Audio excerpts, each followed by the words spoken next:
क्या अमेरिका में पैदा होने वाला हर बच्चा अब अमेरिकी शहरी होगा कि नहीं होगा। इसके ऊपर मुख्तलिफ बहस चल रही है। डोनाल्ड ट्रंप के आने के बाद उन्होंने एक एग्जेक्टिव ऑर्डर पास किया था। वो एग्जेक्टिव ऑर्डर क्या था, किस तरह रियासतों में चैलेंज हुआ, किस तरह वहां की सुप्रीम कोर्ट का फैसला आया है, अमेरिकी आइन के मुताबिक वो कौन सी शिकें ऐसी थी जिसके तहत अमेरिका में पैदा होने वाले हर बच्चे को यूएस सिटीजनशिप का हक हासिल था। विजिट वीजे पे अमेरिका जाते हैं, उनके यहाँ भी पैदा होने वाले बच्चे अमेरिकी शहरी हो जाते हैं। और जब वो बच्चा 21 साल की एज को पहुंचता है, अपने पेरेंट्स को उनकी इमिग्रेशन अप्लाई कर लेता है।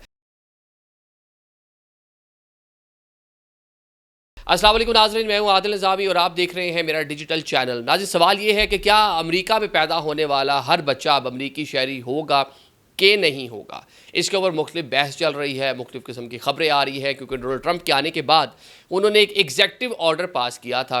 वो एग्जेक्टिव ऑर्डर क्या था, किस तरह रियासतों में चैलेंज हुआ, किस तरह वहाँ की सुप्रीम कोर्ट का फैसला आया है और लोग इस चीज़ को किस तरह माजी में यूज़ करते रहे हैं और अमेरिकी आइन के मुताबिक वो कौन सी शिकें ऐसी थीं जिसके तहत अमेरिका में पैदा होने वाले हर बच्चे को यूएस सिटीजनशिप का हक हासिल था। ये सारी चीज़ें आज के व्लॉग में आज शामिल करेंगे। सबसे पहले आपको मालूम है ट्रंप आए हैं, वो इल्लीगल इमिग्रेंट के ख़िलाफ़ हैं। वो बात कर रहे थे कि गैर कानूनी तरीके से जो अमेरिका में आएगा उसको हम वेलकम नहीं करेंगे, डिपोर्ट करने की बातें, इस तरह बहुत सारी चीज़ें आपने हाल ही में देखी हैं। जिसके बाद ट्रंप ने एक एग्जेक्टिव ऑर्डर दिया था जिसके तहत जनाब जो लोग अमेरिकन शहरी हैं, अमेरिकन सिटीज़न हैं, उनके यहाँ पैदा होने वाले बच्चे तो डेफिनेटली अमेरिकन शहरी होंगे। लेकिन अमेरिका में जनाब जो भी बच्चा पैदा होता है, जो अमेरिकी कवानीन है, उनका आइन की जो 14वीं तरमीम थी वो इसी हवाले से थी, क्योंकि अमेरिका में आपको पता है रेसिज्म और सारी की सारी स्याह फार्म के जो मसाइल थे, गुलामों के जो मसाइल थे, उनके पास सिटीज़नशिप का राइट नहीं था। तो 14वीं तरमीम के तहत उन लोगों को जनाब ये राइट दिया गया कि अब जो बच्चा पैदा होगा बिला तफरीक, काला गोरा पीला, बिला तफरीक कि उसका वालिद या वालदा सिटीज़न है कि नहीं है, वो यूएस सिटीज़न होगा। तो इस कानून की वजह से अमेरिका में पैदा होने वाला हर बच्चा अब अमेरिकी शहरी होता है। अब वहाँ पे एक बड़ी तादाद ऐसी लोगों की भी है जो इल्लीगल वेज से मैक्सिको का बॉर्डर या किसी और साइड से या डंकियाँ लगा कर या किसी भी तरीके से अमेरिका पहुँच जाते हैं या विजिट वीज़े पे अमेरिका जाते हैं, वहाँ जाके मुस्तकिल जो है सुकूनत इख्तियार कर लेते हैं। उनके पास लीगल स्टेटस नहीं होता, उन्होंने असाइलम अप्लाई की होती है या किसी सिस्टम का पार्ट बनते ही नहीं, उनके यहाँ भी पैदा होने वाले बच्चे अमेरिकी शहरी हो जाते हैं। और जब वो बच्चा 21 साल की एज को पहुँचता है तो अपने पेरेंट्स को वो जनाब उनकी इमिग्रेशन वगैरह सारी चीज़ें अप्लाई कर लेता है। तो ये वहाँ पे चीज़ें कह लें कि वहाँ के जो एक सिस्टम है उसके ऊपर एक बोझ बन रही थी। 34 करोड़ अमेरिका की आबादी हो चुकी है। तो ट्रंप के इस फैसले के बाद मुख्तलिफ जो स्टेट्स हैं, क्योंकि मुख्तलिफ स्टेट्स मिल के यूनाइटेड स्टेट्स ऑफ अमेरिका बनाती हैं, तो मुख्तलिफ स्टेट्स की जो कोर्ट्स थी उन्होंने डिसीजन दिया कि ट्रंप ये नहीं कर सकते एग्जेक्टिव ऑर्डर के जरिए, उन्होंने रोक दिया। अब ट्रंप के एग्जेक्टिव ऑर्डर को कुछ स्टेट्स ने उसके ऊपर स्टे दे दिया, उसको रोक दिया, तो पूरे अमेरिका में ही वो कह लें कि उसके ऊपर अमल दरामद हो गया कि जनाब अभी ये चीज़ें होल्ड हो गई, नहीं हो पाएगी।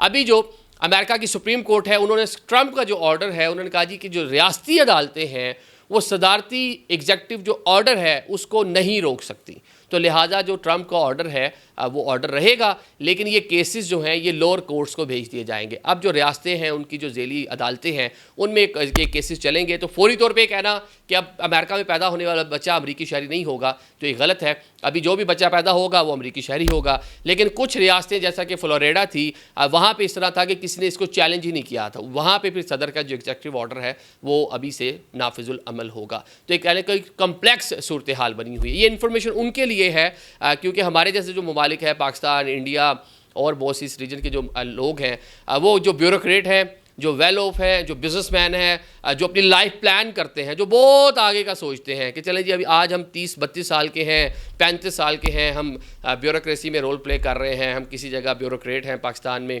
अच्छा बिज़नेस कर रहे हैं, कोई जज हैं, कोई बड़े वकील हैं, उनके जनाब क्या उनके यहाँ एक ट्रेंड था पाकिस्तान में, एक फैशन था कि उन तमाम के बच्चे, ज़्यादातर के बच्चे जो हैं यूएस नेशनल होते थे। वो B1 B2 विजिट वीज़ा लगवाते थे, क्योंकि अमेरिका में मैंने कहा कि कोई भी वो बेशक विजिट वीज़ा पे गए हैं, एजुकेशन वीज़ा पे गए हैं, अच्छा उसके बाद गैर कानूनी तरीके से एंटर हुए हैं, बच्चा पैदा हो गया, बच्चा यूएस नेशनल, उसका पासपोर्ट उसको यूएस का मिल जाएगा। तो यहाँ एक ट्रेंड था, जितने बड़े बड़े लोग थे, हमारे जर्नलिस्ट बहुत सारे इस तरह के लोग हैं जिन्होंने क्या किया, B1 B2 वीज़ास लगवाए। बेगमात के भी जैसे ही टाइम करीब आता है वो अमेरिका चले जाते हैं, वहाँ जाके इंश्योरेंस के ऊपर फ्री में बच्चा पैदा हो जाता है और बच्चे के पास जनाब ब्लू पासपोर्ट, अमेरिकी जो पासपोर्ट है वो आ जाता है। अब ये उनके पास एक कह लें कि उनकी कमेटी डल गई, 40 साल उनकी उम्र हो गई है, 60 साल में उन्हें रिटायर होना है। जैसे ही बच्चा उनका वो 21 साल 20 साल का होगा वो अपने पेरेंट्स को जनाब जी अप्लाई कर देगा उनकी कह लें कि ग्रीन कार्ड के लिए, उनकी इमिग्रेशन के लिए। तो एक बड़ा ही कह लें कि बड़ा आसान सा हल बना हुआ था। पूरी पूरी फैमिलीज जो है वो इस तरह जा रही थी। फिर वो सिबलिंग्स को भी अपने वो कर सकता है, बहन भाइयों को भी वो अपने कर सकता था। तो ये सारी की सारी चीज़ें चल रही थी। अब जनाब, तो ये उन लोगों की हौसला शिकनी है जो सारा प्लान कर रहे थे, जो इस तरह अमेरिका जाते थे। अब देखते हैं कि इसके ऊपर मामला चलता क्या है, आगे कैसे बढ़ता है। लेकिन अभी तक जब मैं आपसे बात कर रहा हूँ, जो बर्थ राइट सिटीजनशिप है वो बरकरार है। कुछ रियासतों में मुश्किल है, लेकिन जब आप अमेरिका पहुँच गए तो किसी भी रियासत में जाके बेबी कर लें। तो लेकिन ट्रंप इसके ऊपर बाजिद है, क्योंकि एक तो अमेरिका की पॉपुलेशन बहुत बढ़ रही है, वहाँ पे एम्प्लॉयमेंट के बहुत से मसाइल पैदा हो गए हैं, वहाँ पे इन्फ्लेशन बहुत ज़्यादा है। जो इलेक्शन उन्होंने लड़ा, इलेक्शन की जो कंपेन थी, उनके जीतने की एक वजह भी ये थी कि इल्लीगल जो 2 करोड़ के करीब एक दादोशुमार आता है। मुझे ओबामा की स्टेटमेंट याद आती है, उन्होंने बोला था एक बार, मेरे ख्याल से जब वो प्रेसिडेंट थे, कि 90 लाख 95 लाख तारकीन वतन अमेरिका में उस टाइम मौजूद थे। तो अब जो एक फिगर आता है वो 2 करोड़ के लगभग का आता है, जो अमेरिकन बताते हैं, जो लोग मतलब कह लें कि बर्डन वहाँ पे बने हुए हैं, सम हो जो इलीगल वे से वहाँ पे आए हुए हैं, जॉब्स के वहाँ पे मसाइल पैदा हो रहे हैं, और बहुत सी चीज़ें, इन्फ्लेशन बहुत ज़्यादा बढ़ गई है, लॉ एंड ऑर्डर एक बहुत बड़ा मसला है। जिस तरह हमारे यहाँ आपने देखा है कि अक्सर कोई क्राइम होता है तो पता चलता है बंदा वो दाएं बाएं से आया था और करके चला गया, उसका सिस्टम में ही नहीं, तस्वीर होती है, सिस्टम ही नहीं उसको आपका नादरा का पकड़ पा रहा होता। तो अमेरिका में भी ये वाला मसला था कि जनाब वहाँ पे बहुत सी चीज़ें इस तरह की हो रही थी, बंदे मैक्सिकन थे, स्पेनिश थे, वो पता ही नहीं चलता था उनकी, क्योंकि अमेरिकन के पास उनका डाटा ही मौजूद नहीं होता था। तो ये वो सारे के सारे अवामिल हैं जिसके पीछे ये चीज़ें हो रही हैं। लेकिन अभी तक जब मैं आपसे बात कर रहा हूँ, अगर आप प्लान कर रहे हैं अपना बेबी अमेरिका में पैदा करने का, तो आप जा सकते हैं। फ्लोरिडा नहीं जाइएगा, किसी भी स्टेट में जाके बाकी आप एक काम कर सकते हैं। Thank you so much.